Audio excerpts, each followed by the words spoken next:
Hi, so part 10 of how to use a dictionary. And now we've looked at the nouns, the pronouns, the adjectives, and now we're going to look at the function of a word when a word shows action or state of being. And these words, when they are doing that function, are called verbs.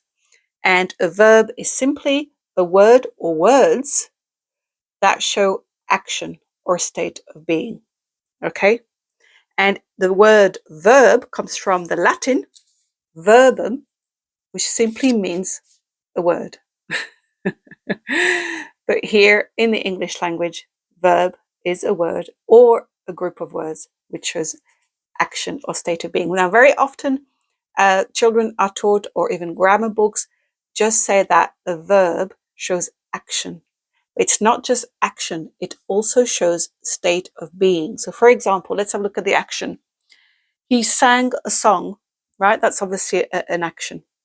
She ran fast. That's an action. But if you say they are happy, this is a state of being. This smells nice. That's a state of being. It shows a characteristics, right? She feels sad. That's not action. It's actually a state of being. So it shows two things. And a verb is not just one word. It can also be several words. So for example, here, she is talking. So that's two words showing the action.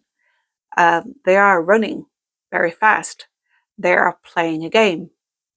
You know, they will sing at the competition. So will sing, here we have two words.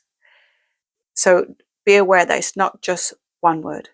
It could be also two or more words that show action or state of being.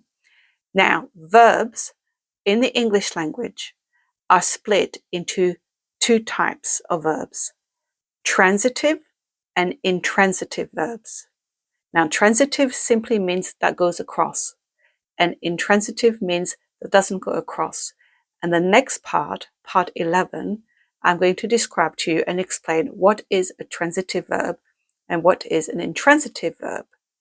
And then I will be able to show you in a dictionary the differences in various dictionaries and why it's important as much as possible to understand why a verb is transitive and intransitive and how it's used, because this is very, very applicable to the English language.